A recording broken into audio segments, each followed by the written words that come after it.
Ay, magandang gabi ho mga boss. Oo. Magbigay ho tayo ng ano ito. Pati si Atty. Claire nagtataka na rin sa galaw yata ng Supreme Court, no? Tayo matagal na nagtataka yan. Pero ngayon lang ho, pakinggan natin si Atty. Claire, ha? Tungkol doon sa ano, Vice Mayor na magaling ng Reyna Mercedes, yung Respicio. Panoorin natin to ha, panoorin natin si Attorney Rene Bueno. Attorney, hindi ako nagpaalam sa'yo, pero pahiram ng video mo ha. Pahiram po, pahiram, okay? Let's go, let's go. Okay. BBM, hindi ka nag-iisip. Wow, galing! Ang talino! Ang talino. Ang talino. Parang si VP Sara. Diba? Makakaklir. Pinintasan niya ang Pangulo na nagtatrabaho. Pero yung iniidolo niya, unang putok sa Iran, nasa ibang bansa. Sino kaya ang hindi nag-iisip? Itong Atty. Respicio na to, kung natatandaan nyo to, ito yung bumapatikos kay Garcia ng ano, Comelec. Oo, dahil ay mayayari raw yung ano, namamagic daw yung smart magic. Oo. Kasi ano to masyado matalino to. IT expert daw siya di ba? O, tapos tumakbong Vice Mayor na Reyna Mercedes, nanalo. O, tapos hindi niya na yata binabati ko si Garcia ngayon. Ha? Mas inuna mo ang iyong pinsan na si Tambaluslos. Anong pruweba na inuna niya ang kanyang pinsan na si Tambaluslos? Diba? Makasira lang, mga kaklir. Makasira lang. Kasi ito yan, abogado naman to. Abogado naman to. Diba? Ang sabi niya, inuna mo ang iyong pinsan na si Tambaluslos. So, anong issue ba? Meron bang issue na dapat siyang papanagutin si Speaker Romualdez? Then go ahead. Diba? Ilang beses sabi ito, lahat na nagbibintang sa kanya, isama mo na si Toby Chanco, si Senator Amy Marcos, isama mo na si attorney. Itong attorney na to. Go! Saan puwersa kayo? Magsampa kayo ng kaso. Ipunin nyo na lahat yung ebidensya at hindi kayo pipigilan. Bakit hindi kayo makapagsampa ng kaso? Diba? Tatanggapin naman yan ng ombudsman kung meron kayong ebidensya Diba? O, si Toby Chanco, ang lakas. Senator Amy, ang lakas magsalita. Hindi natin pinagtatanggol Kailan kasi dinadawit nila ang Pangulo sa pangalan ni Speaker Romualdez, former Speaker. So, na naman tayo aalma. Diba? O, pati si Defensor, magsama na kayong apat. Magsama na kayong apat. O kahit sino pa dyan sa Senado. Magsama-sama na kayo, kumuha kayo lahat ng ebidensya, ipunin nyo na lahat yan, at saka kayo magsampa. Bakit nyo isisisi kay Pangulo yung inyong kawalang aksyon? Diba? Kayo ang may ebidensya. Kayo ang nagbibintang. Kayo kumilos. Diba? O, isama mo na sa ano pala, si VP Sara sa pagbibintang. Magsanib pwersa na kayo. Let's vote in. Diba? Yun yung point natin ng... Galing talaga ni Auntie Claire, no? Ha? Ganito sana ang mga nagiging presidente. Oo. Sayad, nakambutan. Takbo presidente, Wala. Ayaw. Actually, walang kamag-anak kay Pangulo, walang kaibigan. Mga kakli, di ba sinabi ko sa inyo, nung unang nakulong, si Senator Bong Revilla, ako mismo nagtanong kay Pangulo, ano po ba yung reaction natin? Kasi, kailangan ko malaman nalungkot siya. Pero may magagawa ba siya? Yun yung pagtanggol na lang, kung hindi mapapatunayan ng prosecution ng kasala, mga clear. Pero ginagawa nito ng kung ano-anong issue. Oo, parang mga kamanyakan, di ba? Ganun ho ka, walang nga itong mga kampo ni Digong. Di makakaligtas sila. That's the point. Pero pag sinabi na kailangan matusampa ng kaso, Mapipigilan pa to ng Pangulo? Of course, hindi. Diba? So ngayon, lagi nila, strategy to mga kaklir, kaya mag-ingat tayo dito. Strategy ito para sirain ng Pangulo kahit wala namang kinalaman ng Pangulo. Mga abogado sila, marami sila sigurong ebidensya, kaka-pinpoint sa ito, kakaturo-turo. Pero bakit hindi sila kumikilos? Bakit hindi sila nagsasampa ng kaso? Sige, isip tayo mga kaklira. Sana ito makarating sa iba. Bakit? Ito kasi pa-PR lang to eh. Panira lang to sa Pangulo eh. Diba? Bakit kayo na sinisiksik nyo ang pangalan ni dating Speaker Romualdez sa Pangulong Marcos Jr.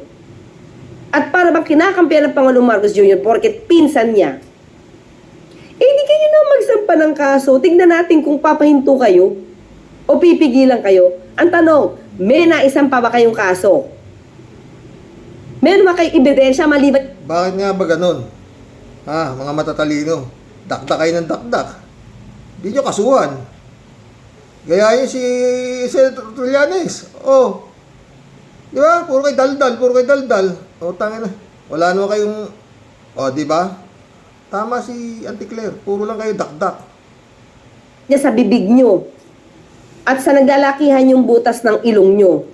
Maliban dyan, meron pa ba? Wala na, Diba? ilong na lang ito. I-challenge natin sila. Kayo na nagbibintang, Tsaka itong respisyo na ito, daldal ng daldal, putangin naman takin mo, sasama lahat ang buong Isabela na tawag dito, Duterte.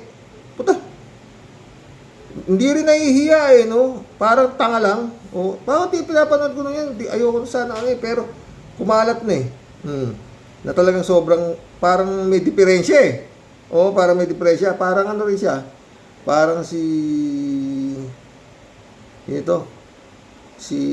Defensor, ganun din.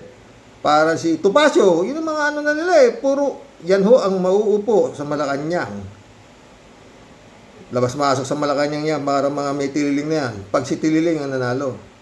kayo ang pilit na idinidikit ang pangalan ni Romualdez kay Pangulong Marcos Jr. Umpisahan nyo na, dapat noon pa. Last year pa. Diba? Last year pa. Pero hanggang ngayon, puro kayo daldal lang. Hindi kayo makapagsampa. Bakit? Kasi balak nyo, manira lang sa Pangulo. Gagamitin nyo lang siya palagi para manira sa Pangulo.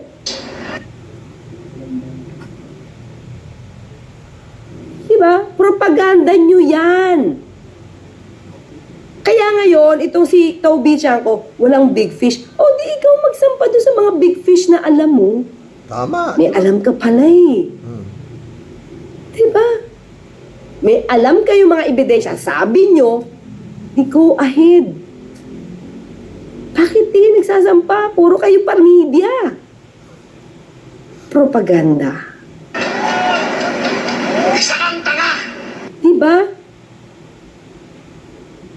Sino ang tanga? Yung tanga, may alam na ebidensya, pero takot kumilos or hindi makakilos o hindi kayang kumilos kasi walang ebidensya kung hindi magdaldal. Sinong tanga? Diba? Sinong tanga? President na si Bibi Sara ay ipakulong ka rin namin! O diba? Anong pruweba mo para ipakulong? Alam ko na mga kaklir. Alam ko na. Istaldigong. Planting of evidence. Ganon sigurong balak nila. Eh, may kakilala nga assassin eh. Pagplanta pa ba ng ebidensya ang hindi kayang gawin? Yun pala siguro. So, magiging kasabot itong mga to sa pagplanta ng ebidensya kay Pangulong Marcos Jr. Alam na, ganyan ang ginawa nila kay dating Senator Leila de Lima. Pinag-initan, ginawa ng kwento. Pwedeng ganon. Pati buong pamilya, di ba? Gagawa ng kwento. Gagawan ng ebidensya. Ano to, mag-hire ulit ng mga bilanggo para mapilit Kamukha nung ginawa kay Senator Leila de Lima, pinilit yung mga bilanggong magsalita ng kasinungalingan. Gawa-gawang kwento para makulong ang isang babae. Wow, style. Mga walang iya kayong mga senador! Abogado to, mga kaklira. Hindi to ano oh, teka lang. Diba? Sino ang Sa totoo lang mga friend, sinasama ko na si Atty. Claire sa dasal ko eh. Na wag itong anuhin eh, hindi ito magalaw eh, oo. Tapang, oo. Sana hindi. Kasi alam na ni Atty. Claire na talagang itong Duterte eh, hindi basta-basta to eh. Alam niya na rin na may kilalang assassin. Oh, alam niya na rin na may mga death squad. Matapang si Atty. Claire talaga, oo. mga krikito? Yung mga DDS, ang lakas magsabi palingkera, attack dog. Ano tawag nyo dito? Mas masahol to. Ito mga clear. Sige. Si VP Sara, idolo nila, nanununtok ng sheriff, nagmumura, nagbabanta ng buhay, may kakilalang assassin. Anong tawag doon? Hindi siguro palingkera. Palingkerang mafia? Oo, alam niya, oh. Palingkerang gangster? Hmm. Palingkerang maton? Palingkerang bouncer? Di ba? So, palingkerang bouncer na puro bakasyon? Di ba? So ito, Sa totoo lang mga friend, gigil na ang mga Duterte dito kay Atty. Claire Castro. Kung anong gigil nila kay PBBM, ganun din ang gigil dito. Oo.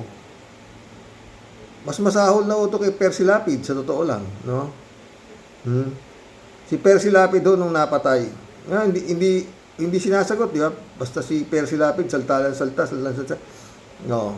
Nung pinapatay si Percy Lapid, hindi na si Digong ang presidente. Kaya siguro ayaw sumuko ni Bantag eh. Dahil wala siyang alam eh. Ha?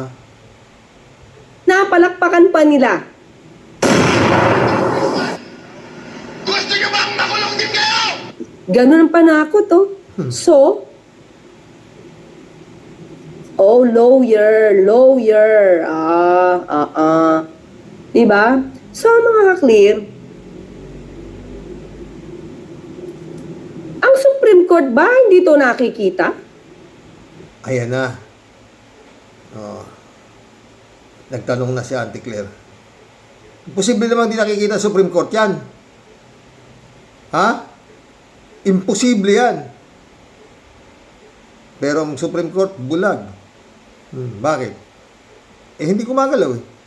O, di ba? Yun nga Duterte, pinumura na yung Diyos eh. Hindi pa rin gumagalaw yung, hindi pa rin dinidisbar eh. O, dapat na-disbar na yan. Nabigyan pa ng award. Ba? Ng IBB ba yan? Integrated Bar of the Philippines Davao Chapter. May award eh. Nakakulong na sa dahiga. May inawardan pa. Gano? Di ba, Ate Claire? Nakalimutan mo yan, Ate Claire?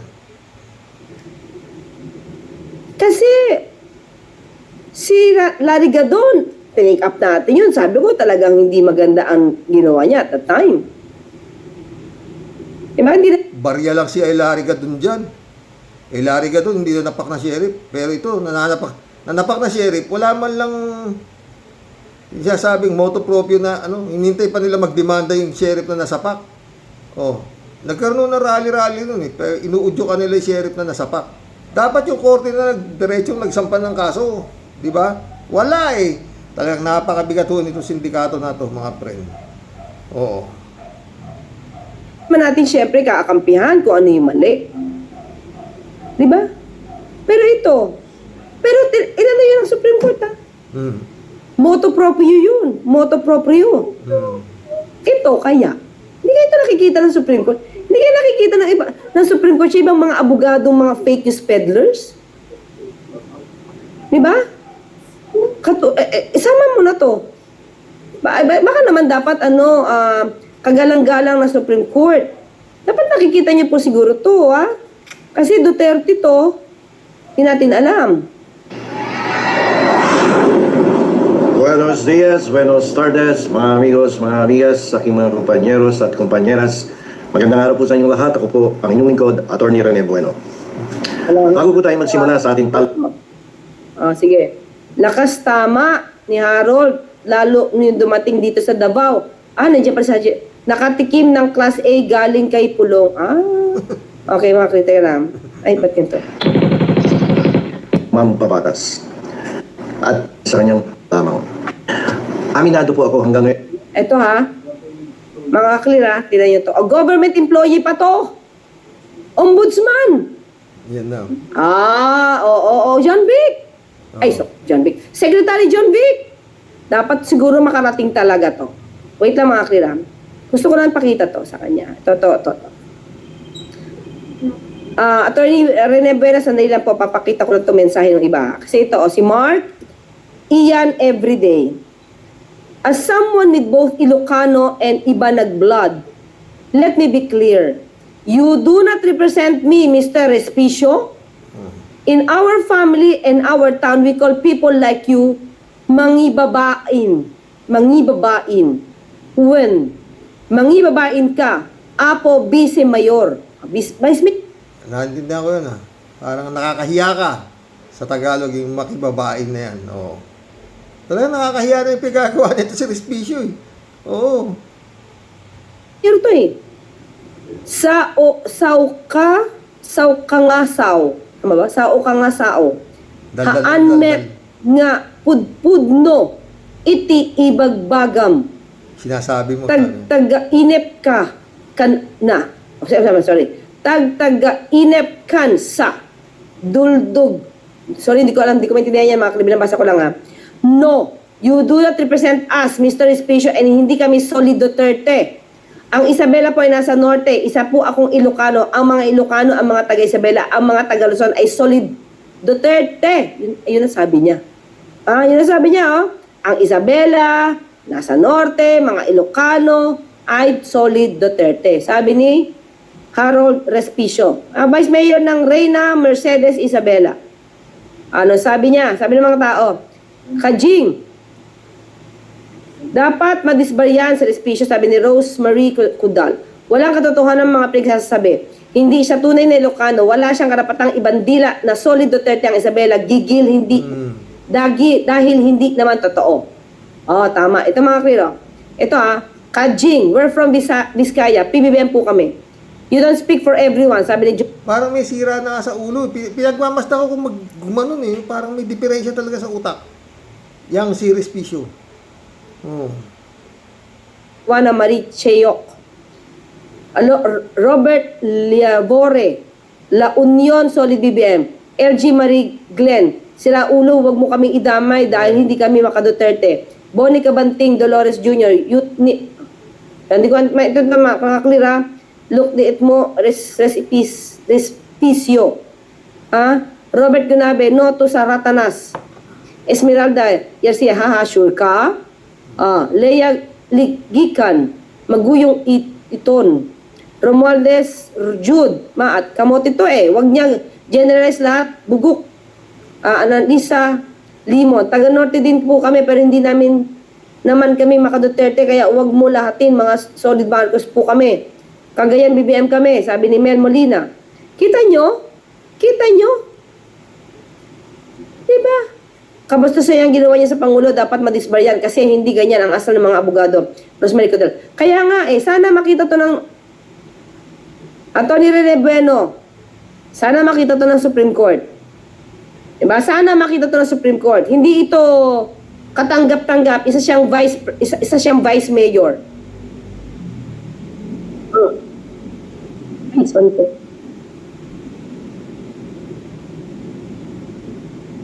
Ito po ako hanggang ngayon ay tila hindi pa rin ako maglabas ng kaunting salawin. Aminado po ako hanggang ngayon ay tila hindi pa rin ako makapaniwala at kung tutusin ay medyo shock pa rin ako. Nagulat ako sa narinig nating talumpati ni Harold Respicio na ipinakita ko kani-kanina lamang. Sa harap ng publiko, narinig nating tinawag ng Atty. Respicio na tanga ang Pangulo ng Republika ng ating bansa. Tatalakayin po natin ang mga posibleng legal na kahinatnan na maaaring harapin ng nasabing vice alkalde at abogado si Harold Respicio dahil sa kanyang mga pahayag sa publiko. Ang pagtawag sa Pangulo na tanga, ang nagpapantang tanong na gusto mo bang makulong ka pag presidente na si Vice President Sara Duterte. At yung paggamit ng masasakit na salita laban sa mga miyembro ng kapulungan ng mga kinatawan Actually, hindi siya masasakit sa salita, pambabastos na salita. at senador.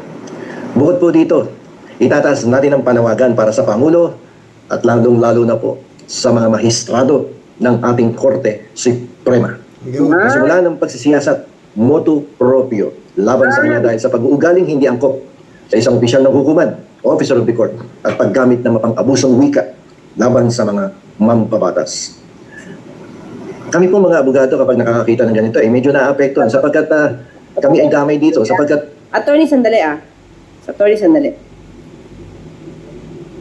Ito, sinabi tanga.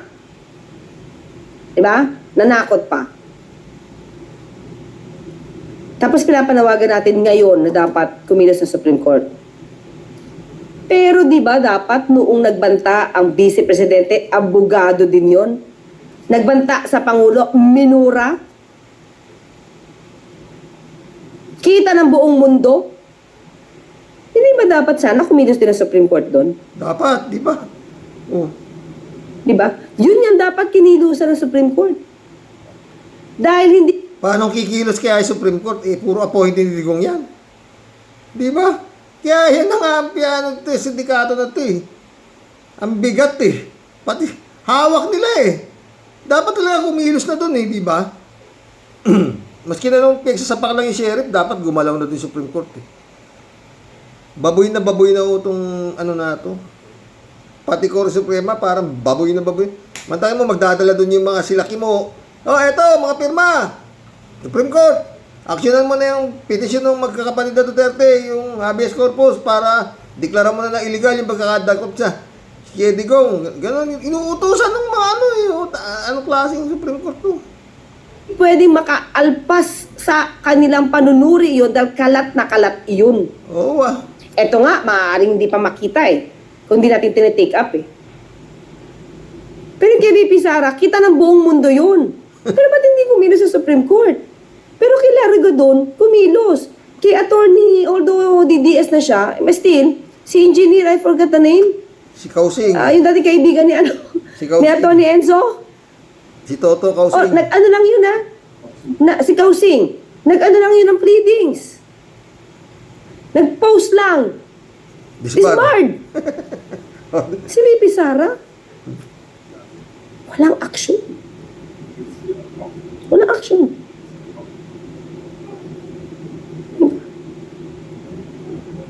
So, hindi ko alam kung hindi nila napanood. Posible. Supreme Court may motu proprio. Ayun naman natin silang dungisan ang kanilang integridad ng Supreme Court. So, iisipin ko na lang, hindi nila napanood ang VP, ang VP. Hindi nila napanood ang VP sa Napaka-imposible naman yan, Tony Claire. Hindi mapapanood ng Supreme Court. Maski hindi pa nila napanood, kalat na kalat nga yan. Sa buong mundo na nga Nung pinagmumura, hanggang ngayon, puro laman ng ano yan, yung pagmumura niya si Sayad. Hanggang ngayon, walang ginagawa yung Supreme Court na yan. Ay, nako Lord. Ano na? Paano na? Di ba, mga friend? Ay, nako, mga friend. Pag talagang itong si Sayad, nako, patay. Oh, ito, guest speaker, bigat ni Sayad. Kasi mga ano nyo, mga bodyguard niya, putik,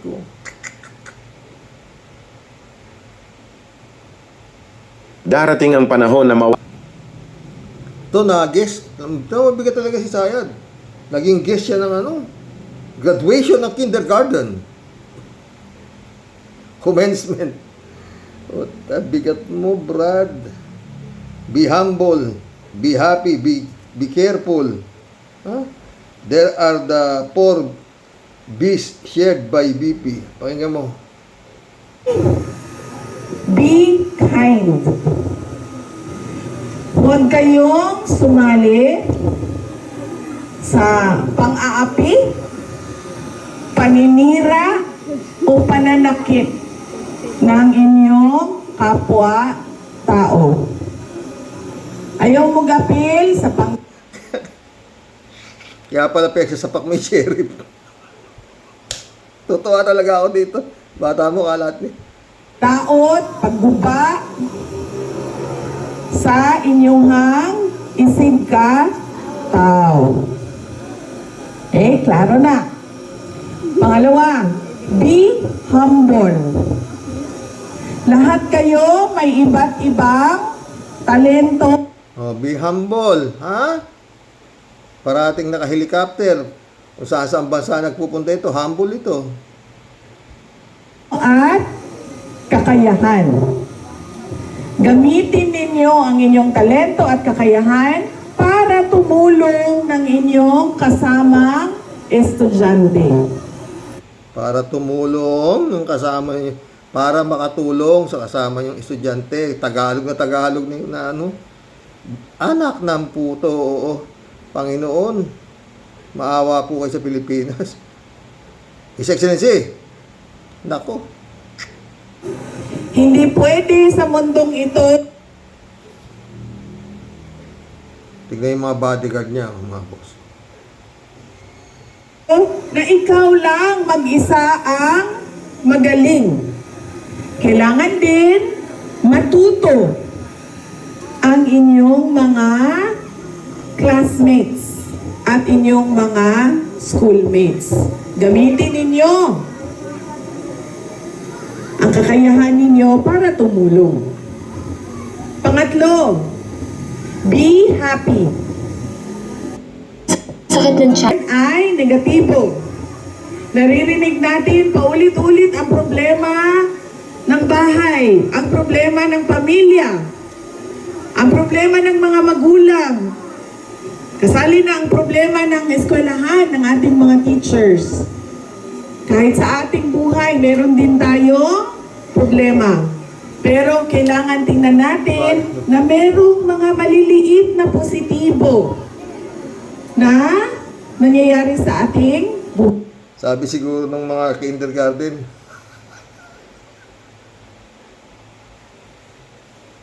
sabi siguro ng kindergarten, ano kaya sinasabi nito?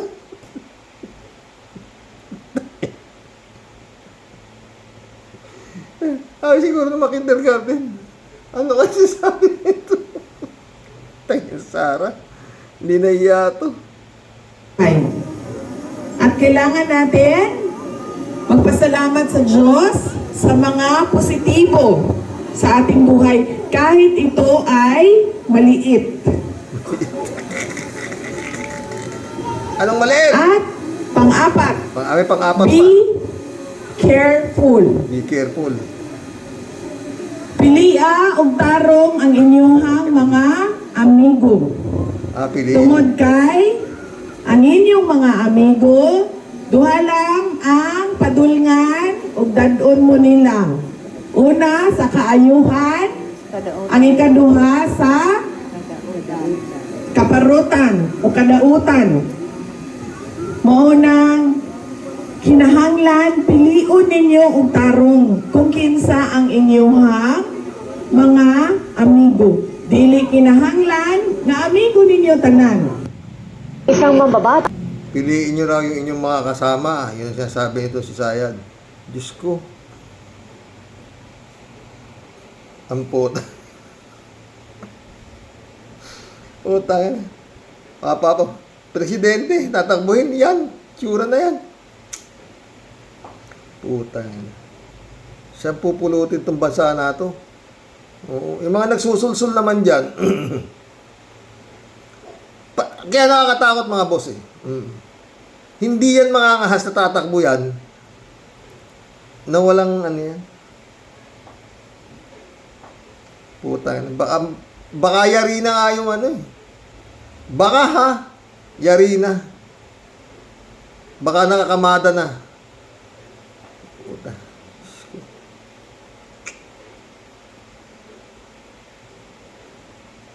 Dapat talagang masubaybayan tong Comelec na to.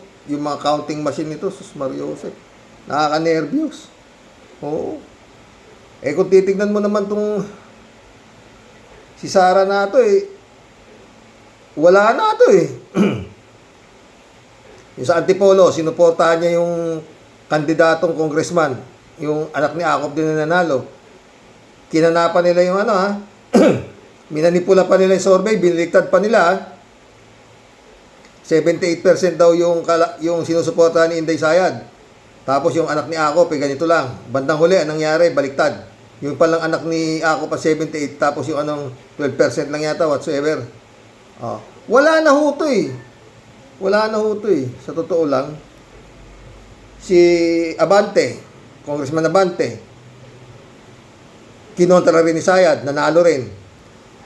Maski si Beatrix Luis rin yata, kinontra rin niya nanalo rin. Lahat na kinokontra niya, walang na... Sino pa? Babayamin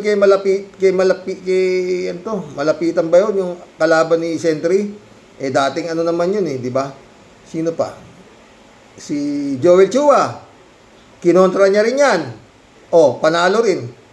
Wala na hong maniniwala yata talaga rito. Puro lang ho to. Puro survey, ganito, ganun, ganyan.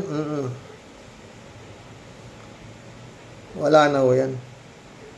Kaya lang, kung yung makina tapos na, ano pang, diba? Lord, magkulab na po tayo mga boss. Ay, nako. Bukas po, linggo na ng pagkabuhay, no?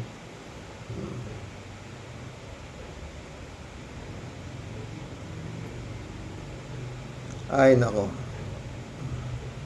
Singi tayo ng konting kasi,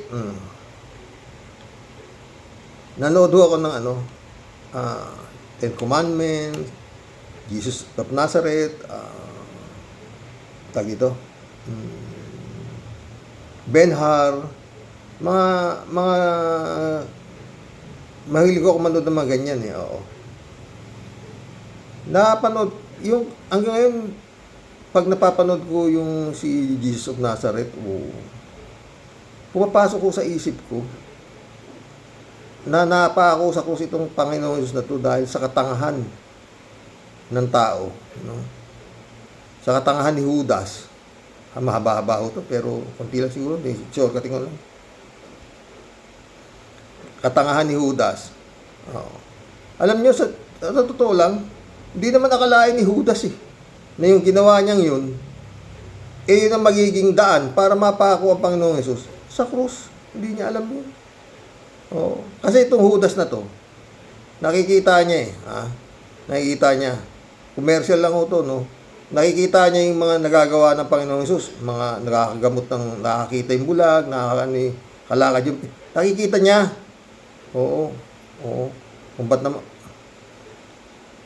Ngayon, itong Judas, nagka-iisip siya na parang nasasayangan siya sa nakikita niya na pwedeng makita ng mga matataas ang ranggo ng mga Romans, hahangaan siya dahil doon sa kanyang talento, sa kanyang galing. Yun ang nasa tuktok ni Judas. No. Kaya parati niyang sinasabi na ba't hindi gawin sa gano'n, para hindi na sila namumundok, no? Saan sila lakad lang sila ng lakad. Parang gano'n yung takbo ng utak nito si Judas Kaya itong gago nag-isip na yun nga, ipagkalulo si Judas ay si Kristo. Hindi niya alam. Parang ang laman ng tuktok nitong gago, swapang pa nga swapang. Biya 30 pirasong pilak. Ang alam niya, pag yung Kristo naipit, magpi-perform. Kagaya, di ba, isang hari, pinapagawan alak yung tubig. Hindi niya, Kaya peke ka, hindi wala pinakitang, hindi nagyabang ang Panginoong Hesus na kaya niyang gawin 'tong ganun ganyan Kasi sabi ni isang hari, di ba? balita na nagawa mong alak ang tubig.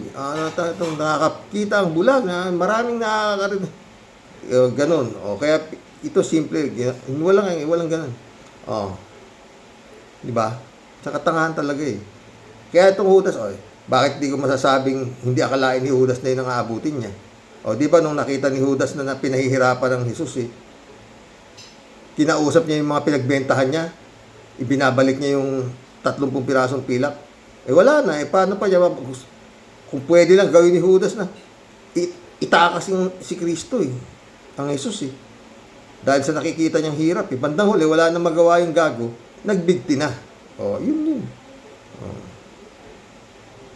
Tapos, sa katangahan na nito si Judas.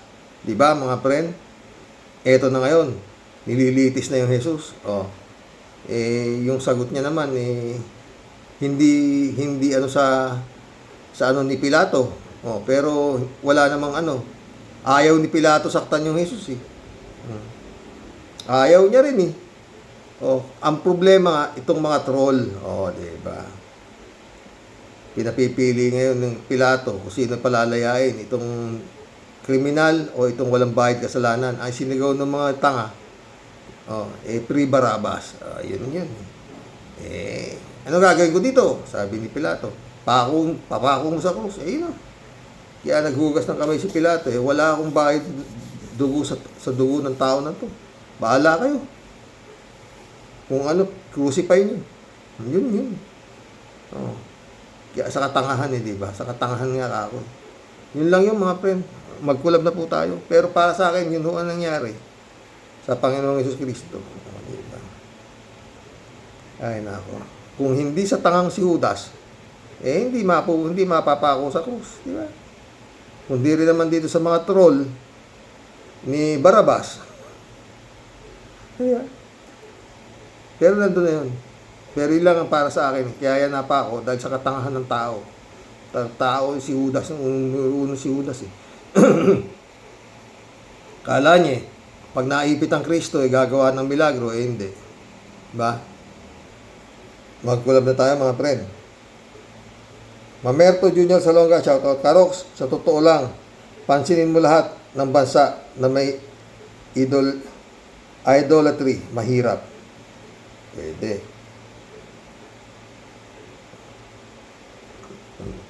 Pero tayo, hindi naman tayo mahirap Napakayaman natin. Kung tutuusin mo. Kaya lang, napakayaman natin sa mga magnanakaw na politiko. Sumagot si Ted, hindi siguro lahat. May mga taong sumasamba sa Buddha. Tulad ng Japan, mayamang bansa. Yun. Bansang Espanya, sila ang nagdala ng rebulto at iba pang imahen sa atin. Mayaman sila. Napakakurakot lang kasi ng mga politiko sa Pilipinas. Kaya tayo mahirap. Totoo, di ba? Yun. Kalat ni Baya, shout out. Michelle Edwin, Mike, shout out my friend. David Alvin Mendoza, shout out. Isang mapagpalang Biyernes Santo sa inyo, Karox, at sa lahat ng mga ating mga ka-warriors. David ulit, Karox, dapat ipa-blacklist agad ang kontraktor na yan. O kaya suspended muna ang mga kontrata niyan sa gobyerno. Totoo. Si Kibuloy kaya, dapat si Kibuloy, yun ay ipako David ulit, Karox, ang dasal ngayon ng mga didishit ay ipanalangin natin si Tatay Digunggung. Tanungin oo naman po pala. Tanungin oo naman po sila. Paano namin ipapanalangin yung inutil na yan? Minumura nga niya ng aming Diyos. Tapos ngayon, pagdadasal siya. Kanino? Sinabi na nga sa Biblia na yung mga Israelitas na sumamba sa Diyos ang ginto, gintong baka, ay di nakarating sa ipinangakong lupa ng Diyos. Natapos lamang ang kanilang paglalakbay hanggang sa naubos ang mga Israelitas sumamba sa gintong baka na umabot sa 40 years. Kaya malamang maghintay kayo ng mga didisit ng 40 years bago makalaya ang inutil ninyong poon at baka sakaling mapatawad siya ng Diyos. Ba? Ted ulit Ano kaya ibig sabihin ng Diyos sa Exodus 24. Kung ito nga ay kanyang iutos na nakasulat sa Biblia, sabi, huwag kang gumawa para sa iyo ng anumang larawang inanyuan na nasa langit at na nasa langit sa lupa, sa tubig, sa ilalim ng lupa. Huwag mong yuyurakan sila o paglilingkuran man, sapagkat akong Panginoon mong Diyos ay Diyos na mapanibughuin, na aking dinadalaw ang katampalasan ng ikatlo, ikaapat na lahi ng mga napupuot sa akin at iba pa. Hindi ko na alam yan, Ted. Librado de Vico, Blessed Good Friday. Mary Lebron, shout out Elizabeth Iscario. Good morning, Sir Rox. Sana naman huwag namang pakialamang ng mga di naniniwala sa mga deboto at bilang respeto sa kapwa, wala namang masama dito. O, di ba? Hindi naman talaga yung rebulto, hindi, sa totoo lang, hindi po yan, hindi. Imahe nga lang siya eh. Bakit mo? Kumbaga sa simbolo lang eh. Elizabeth Iscario, Sir Rox, ang pagbagsak ng kisabi dyan sa NAIA, kinurakot yung pondo dyan, at minadaliya, kaya bara-bara ang gawa. Totoo. Friend Shervin Sapeda, shout out. Christian Sen, July 7, Alcantara. Annalisa Apolinar, shout out sa inyo mga friend. Sabi ni Tia Delio. Mapagpalang Biyernes Santo at Sabado de Gloria sa iyo, Sir Rox, at sa ating pong buong Team Rocky Warriors the Great. Alam mo po, Sir Rox, kahit pa po anong sabihin at paninira ng ibang relihiyon sa atin pong paniniwala, tayo po di po nila kayang tibagin at pasukuin o pabagsakin sa ating pong kinamulatan na sa paniniwala at pagrespeto po sa ating mahal na Panginoon at dakilang lumikha. Hindi naman po natin sila sinisiraan o hinihikayat kung anuman pong paniniwala at anumang relihiyon meron po sila. Taka lang po ako, bakit big deal po sa kanila kung tayo man po sumasamba sa isang imahe o isang larawan. Yun nga, tama ka dyan, Tia Delia. Na nagpapaalala lang po sa atin na ito po ang alaala at imahe po ng ating banal na Panginoon na dakilang lumikha po sa ating lahat. Sir Rox, o yun nga. Naku, ewan ko nga po ba, Sir Rox, bakit pati po yung ating paniniwala at pagsamba sa Panginoon, pilit po nilang pinakikialaman at hihimasukan. Hindi naman po siguro basta sasamba ka lang sa isang bagay na wala po tayong paniniwala sa mga puso at isipan natin. At ang Diyos po, ang tunay pong makapangyarihan sa lahat. At siya po nating gabay. At bakit po tayo may purpose na nabubuhay dito sa mundo. Ngayon po, Sir Rox, doon po sa mga pakialamero at pakialamera, bakit kaya di kayo tumingala sa langit? At matuto naman sana kayong magtika at magsisi kung anuman pagkakasala ninyo na nagawa nyo sa Panginoon Diyos at sa kapwa nyo. Tantanan nyo na ang puro paninira at puro fake news at puro pambabatikos. Matuto naman sana kayong mahiya sa Diyos. Sa pag-alala sa kanyang paghihirap, puro pa mga pambuburaot ang inaatupag ninyo. Naku Sir Rox, alang-alang po kay Lord, di muna po ako kukuda sa sobrang lupit. Magmuni-muni po ako at magre-reflect at magbibigay pugay sa paghihirap po ng ating mahal na si Jesus. Hanggang sa muli po, mga kawaryos, magpalain po tayong lahat at kapayapaan po sana para sa buong mundo ang ipagkaloob po sa atin ng ating Panginoon.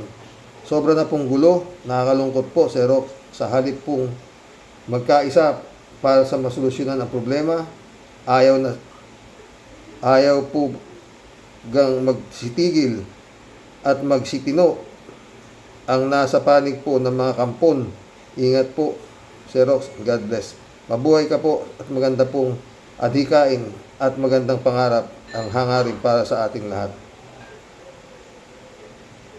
God bless, friend Shervin Sapeda. Shirley Jaser, oh.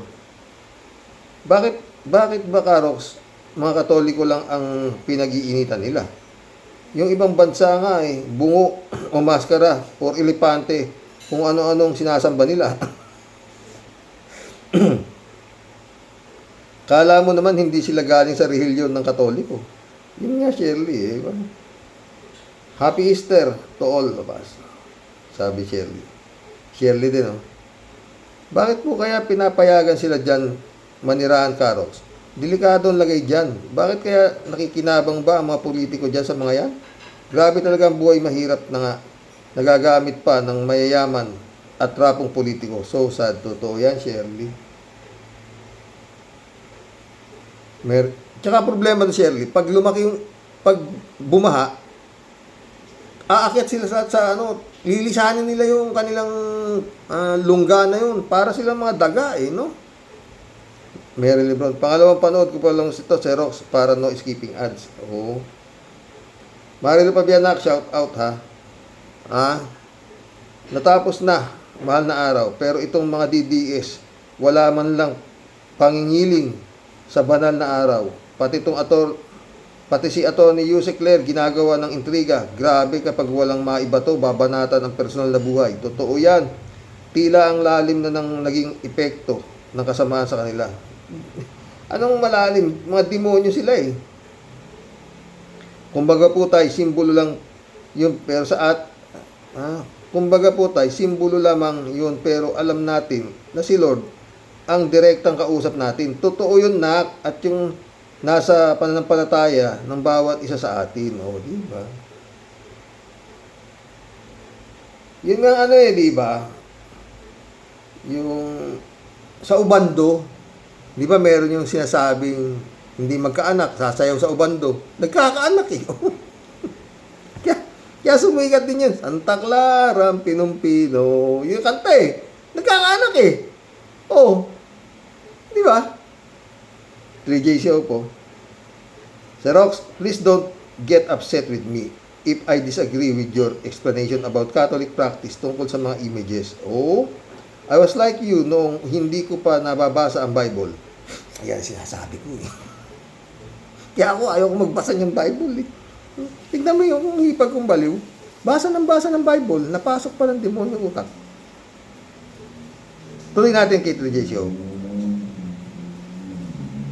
Akala ko, the images are just parang litrato ng ating mahal na buhay to remind us about them. Pero Xerox, whether you believe it or not, hindi ko naman ipipilit sa'yo. Kaya lang, ako ang nag-i-explain kasi maraming nakikinig sa iyo at nanonood sa vlog mo. Siyempre, kailangan nating ipaliwanag kung ano ang totoo.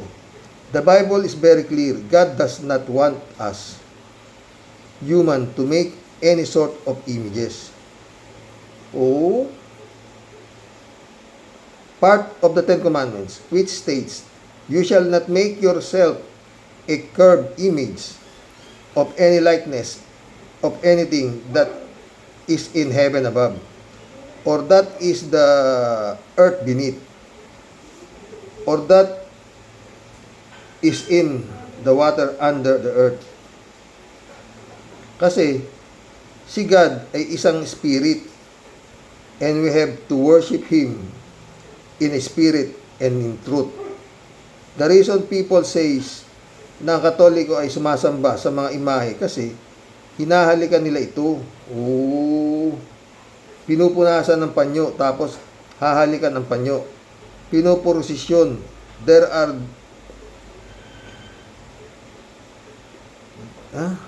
detestable of God. Xerox, gets kita na marami kang mga hiniling na tinupad ng Diyos. Hindi yon pagpanata hindi yon pagpanata mo sa Jesus Nazareno.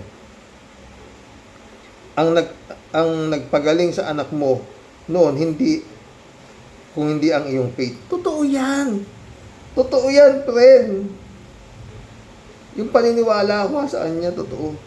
Pero sabi ko sa'yo, at that time, nasa tabi ko siya. Lahat ng ginagawa ko, parang dinidikta niya na. Sa maniwala ka at sa hindi, friend Jane. Oo. Iba na eh. Iba na. Lahat ng desisyon ko noon dahil kung hindi ko inilabas ng ospital dito, bulong na rin niya eh. Oo. Patay. Patay talaga yung anak ko. Maliit pa. May time, magkukwentuhan tayo. Maniwala ka. Kung anytime, kikwento ko sa iyo yung nangyari dun sa anak ko na yun. Oo. Kung paano ako ginaid ng Diyos. Ang faith ko sa Kanya ay talagang sobra. Pero yun, paniwala ka, friend Jane, hindi ako lapit ng lapit dyan. Hindi ako, layo mo kami sa anumang sakit at kapahamakan. Yun lang. Oo. Pero sabihin mo, hingi ako ng ano dyan. Hindi. Hindi. Magtrabaho ka. Oh, gagayad ka niya. Huwag ka lang liliko ng landas. Huwag ka lang magagayad ka niya.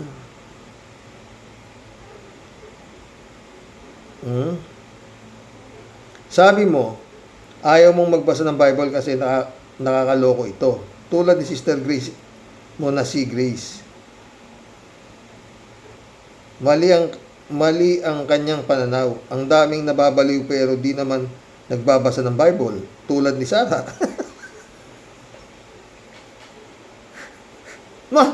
Malay mo. Naisingit din. Ang point ko, ang pagbabasa ng Bible, kahit isang chapter lang, everyday, mas malalaman mo ang salita ng Diyos. Oh. Hindi ito sermon, ha? Ayan si Pastor Jun Lagon. Sige, tanungin mo siya kung mali ako. Hello, Pastor Jun. I hope you are well and good. God bless you, your healing. Oh. Nako, friend Jane ka. Pag nag-usap kami ni Pastor Jun, sus, Mariosep, baka magulat ka. Ang dami namin pinag-uusapan. Oo, totoo. Mag-uusap kami ng habos, maabot kami 2 hours. At napakasaya namin. Friend Jane, totoo. Saya-saya namin. TJ, isang comment lang ako ngayon, Sir Rox. Kasi Good Friday eh.